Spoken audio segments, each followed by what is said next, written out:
Focused aid. We take over Starrick's gangs, we cripple his control. You're not aiming high enough. Starrick has influence in every branch of society. We need to match him. I see what you're saying, Evie. We need the Rooks. You are not starting a gang called the Rooks. I believe. What's going on, guys? Today we are taking a look at Assassin's Creed Syndicate. I put a bunch of hours into this game and I'm ready to give you guys a review.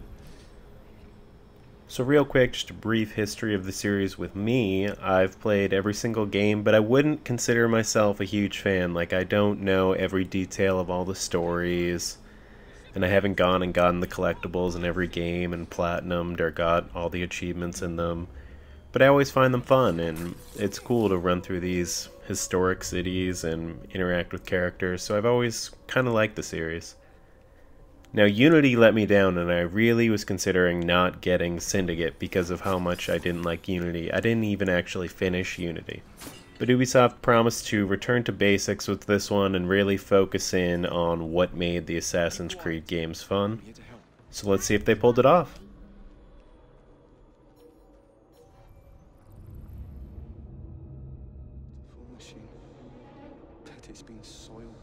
For the most part, I think they did do a good job with this game. In it, you're playing as two assassins, either Jacob or Evie, who are twins. You basically can choose who you want to play as. They both have an upgrade tree and you get the same amount of skill points, so they're always at the same level, but Evie's more of a stealth character, whereas Jacob is more of a fighting character. So depending on who you want to use for a certain mission, you can pick and choose. But besides that, they're not really that different gameplay-wise.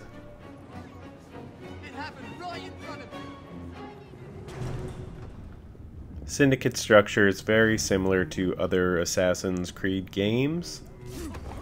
You basically do a few story missions, which will lead you to a assassination mission. You'll do that. You'll have your little cutscene right after you kill the person, and then the story will progress, and that's the game. And then in between chapters there is a present day story. You don't actually play anything this time, it's just some cutscenes or some voiceover. That's not really a big part of the game this time, thankfully. Overall, the story is pretty basic. It's not anything that's a game changer for the series. You're basically just trying to take down a crime boss that kind of rules London and has some greater plans for the world.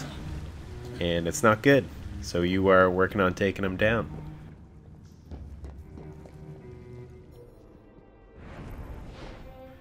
This leaves you with a bunch of side missions to free sections of the city. There's about 5 different variants that are in each section. There's one where you have to go in and free a bunch of kids from being forced to work in factories, or just kill the Templars in a certain area. So they're pretty basic. It's kind of like Far Cry, where you go and you do these little missions, and then once you do enough, you have a big fight at the end against a crime boss, and then you liberate the area. There's also side missions with some of the historical characters, such as Darwin or Charles Dickens, and those are okay. They're all fun. They give you money, experience, and unlock better gear for you. They have more of a side story thing going on instead of just being your typical side missions, so that makes them better than the others.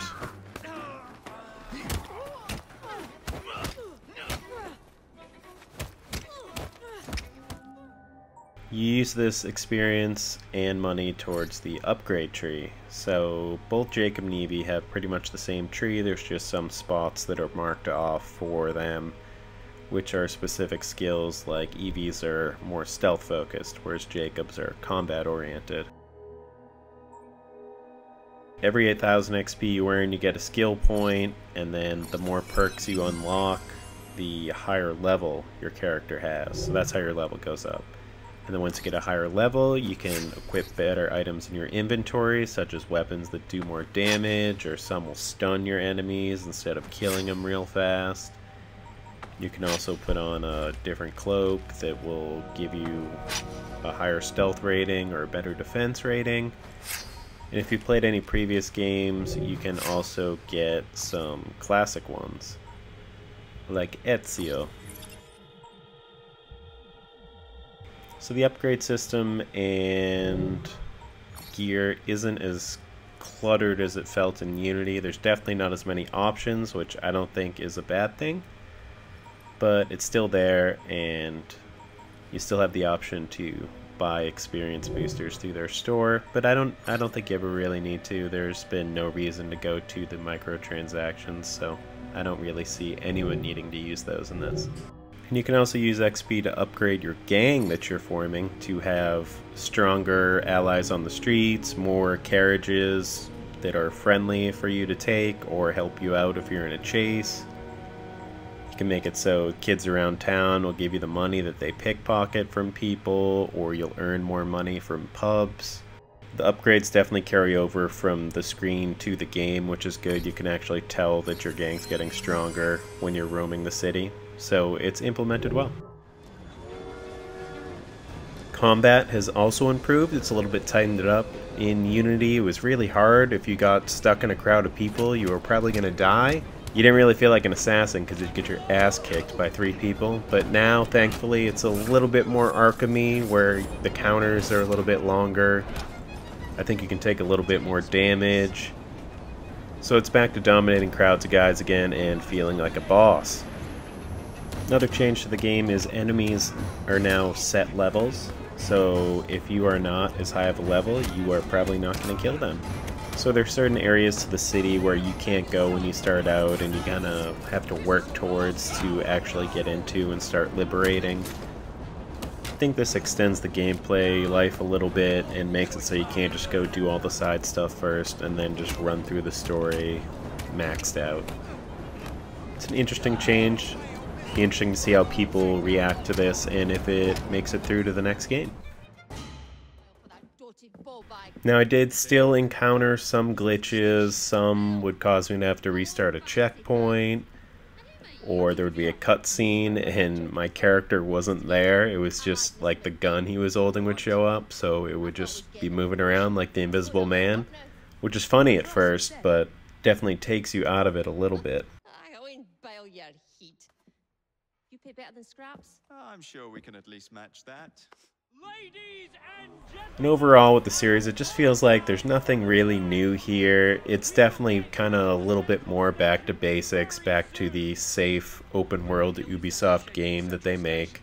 There's still some of the kind of weird control moments when you're either trying to move around buildings or you're trying to get into combat and you mean to do one thing but the character does something else.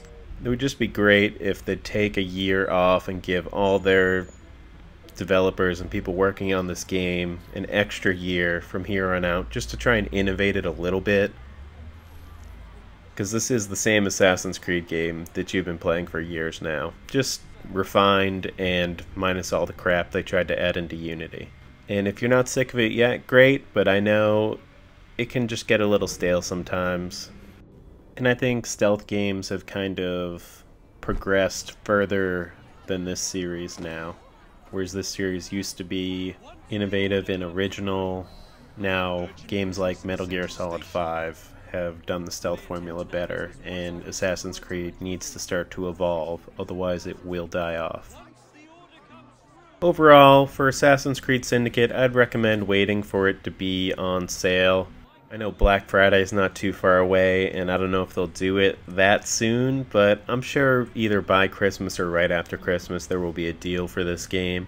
It's single player only. If you're a big fan of the series and you go around collecting everything and getting 100% on all missions, you'll definitely put a lot of time into this game. If you're just a casual fan and you're playing through the story real quick, it'll probably take you about 10 to 15 hours, and then you'll pretty much be done with it. There is no multiplayer this time, which is kind of disappointing, I think, because I really liked it in Black Flag. So, not too much replayability, but overall, it is a step in the right direction for the series. I'd love to see it change things up a little bit and fix up some of their controls and AI. So what do you guys think of Assassin's Creed Syndicate? Did Ubisoft do right by the fans this time, or is it still a series that needs to take a year or two off? Let me know in the comments below. If you enjoyed, please like the video and subscribe. Thanks for watching. I'll see you guys on the next one.